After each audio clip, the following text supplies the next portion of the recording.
বিবেকানন্দ বিচার মঞ্চনি বিসঙ্গ খরজাক ত্রিপুরা হাসিনি অঙ্গনওয়াড়ি সেবক খানে রনি বখাক্তই এমএলএ মিনারানি সরকার ন বরম ইয়াফারজাকা ক্যাম্পের বাজার 38 নং পুর নিগম হাবানগ অপান্দ মানজাখা মেয়র দীপক মজুমদার বিবেকানন্দ বিচার মঞ্চনি তাপস দাস বিপ্লব কর্ণক হবৈতে কুবনির খুবই আপ্লুত।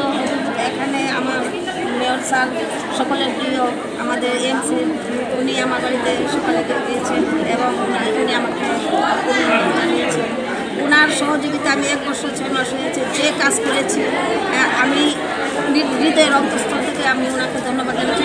উনি আমার বড় ভাই এতদিনের সঙ্গে সবসময় আমাদের বাড়িতে যেতেন। আগের আমার পরিচয় আছে কিন্তু এখন যেভাবে আমরা 1 বছর কাজ করেছি উনি আমাকে অনেক সহযোগিতা করেছেন এবং আমার 47 নম্বর ওয়ার্ডের জন্য আমি কাজ করতে পেরেছি ওনার জন্য।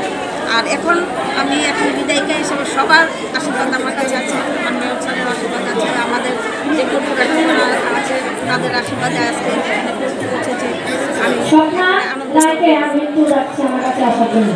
কিরকম লাগছে কর্পোরেটর থেকে বিদায়িকা?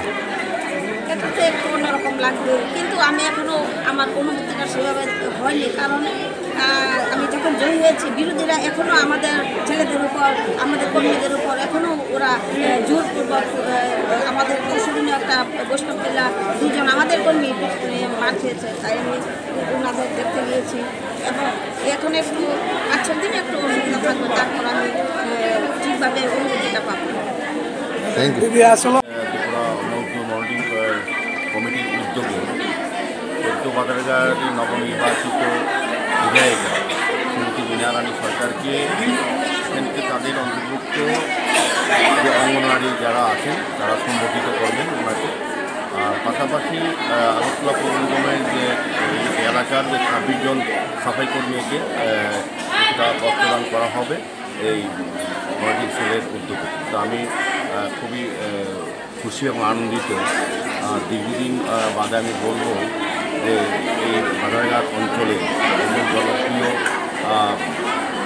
প্রার্থী নির্বাচিত যিনি বিজেপির প্রার্থী ছিলেন আমাদের আগরতলা পৌর নিগমের আমার সাথী মিনারানি সরকার, এই এলাকার মানুষ অত্যন্ত খুশি এবং ওনার পরিবারের যে অবদান এই বাজারঘাট অঞ্চলের উন্নয়নের ক্ষেত্রে আগেও ছিল, আগামী দিনেও মিনারানি সরকার এই বাজারঘাট এলাকার জনগণের জন্য কাজ করবেন এবং রাজ্য সরকারের জনকল্যাণমুখী কর্মসূচির সঙ্গে উনি নিজেকেই অন্তর্ভুক্ত করে রাজ্যের উন্নয়নকে ত্বরান্বিত করবেন। Thank you.